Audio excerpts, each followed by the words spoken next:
All right. By the way, did I mention? I told you guys earlier. Now you know that I'm an old curmudgeon here, a middle-aged curmudgeon. I mean, I don't even know if I'm middle-aged at this point. 47 times 2 is 94. Not a lot of people get to 94. I'm an over-the-hill guy. Who's kidding who? Who can still bang out fucking 10 pull-ups? Huh? You like that? Doge. What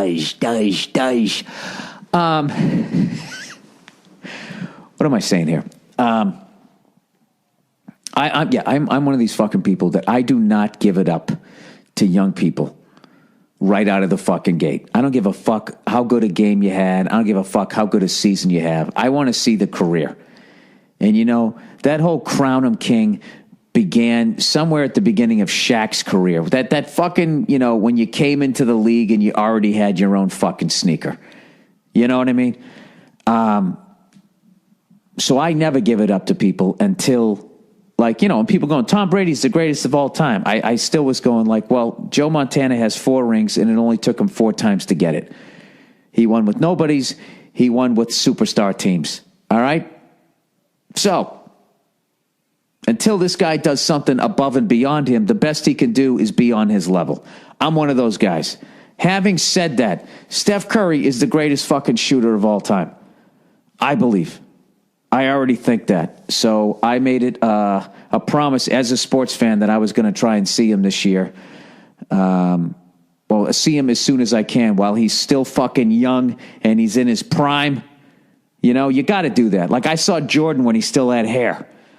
You know, so turns out I was hanging out at Lago last night doing the great Tom Papa's show down there, and Al Madrigal from All Things Comedy, the creative force, the brains, the brawn behind All Things Comedy. He was down there, and he's a Bay Area guy, and he watches every single Golden State Warriors game. And he said, you know what? He goes, the Warriors are in town this Saturday. So I woke up this morning, ba-doo, ba-doo, boop. I went on StubHub, boo-doo-doo-doo-doo, and I paid through the fucking nose for 2 fucking great seats. Yeah, I'm going to go Saturday night. Fuck it, I got to see this guy, and I'm going to get there early for the shoot-around, so because I want to see him put on a show. And I'm hearing people talking about how fucking unreal it is just to watch the guy shoot around, and it's reminding me of when I went to a San Diego Padres game back in May of 1998. I remember me and this comedian, Dan Smith, another Boston guy, we went down there, and we saw Mark McGuire. And this is when they, you know, were, going after the Roger Maris record, you know, and everybody was having Andrew Steen delivered to their house in their wife's name. I'm actually going to look it up. I'm going to find you the exact fucking date. San Diego Padres, 1998 schedule. That's fucking hilarious that this still exists. Who the fuck looked this up today?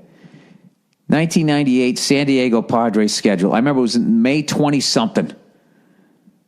Where the fuck was it? It was the Cardinals, right? This is some fucking... Oh, Jesus Christ. They have the games numbered rather than the date. You fuck... Oh, there's the date. Sorry. I'm sorry. I'm sorry. So sorry. Come on. Where is it? Where is it?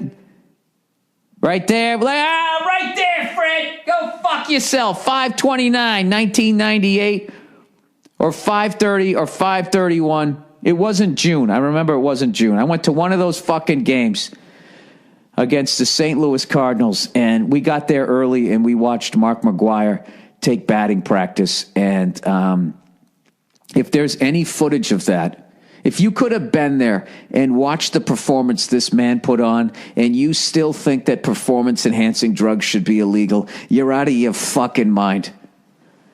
These people are special. These people are better than us. Okay? You know, when you take a Prius to the fucking gas station, do you put premium, super fucking, the best gas? You don't. You give it the shit gas. Right? You pull up in a fucking supercar, you put the best fuel in it that you can. All right? And you know what it is? I don't think it's these athletes' fault. I think it's the people in the crowd. We don't want to admit that we're a bunch of Toyota Priuses. That's what we are. Bunch of Ford Escorts, and we deserve that shit food that they feed us and fuel our bodies with as we sit there and just getting the itis in the fifth inning from all the booze and fucking hot dogs you ate. These fucking athletes, they're better than us. They're special. They need the high-octane fuel, and they should go out there and put on a fucking show and fill up our lives. Right? Anyways, I'll tell you right now, I would rather watch a fucking roided-up athlete take batting practice than watch an all-natural one break down at 35 and remind me that I'm going to die someday. You know what I mean? I want them to be superhuman. I want their head to be 3 times the size it was before they started their career. Fuck that. Those people, they're heroes. They're using themselves as guinea pigs. They put that shit in their body. They didn't know what the fuck it was. They didn't know what the fuck it was because they wanted to make you happy. They wanted to hear you cheer. Right? They wanted to see your little kid go, boy, oh boy, this is the greatest time ever. And then they wanted to go out and have their choice of pussy after the game. Top shelf, high octane, fucking Victoria's Secret pussy. And they, goddamn it, they earned it. All right, you walking around letting somebody shoot horse tranquilizers into your fucking ass. You know, and then what do you get? What do you get? What do you get as a thank you? You got to sit in front of the Senate. They make you cry. If I was running this nation. No, I swear to God, I love that athletes use performance-enhancing drugs, and I hope they continue to do it because as much as people are condemning it, we learn things by them using them, and eventually they're going to figure out how to make them safe, and when I'm old, and you guys go to see me at a casino when I am 94 and I am fucking jacked with a full head of fucking hair, you can thank the Mark McGuires, okay?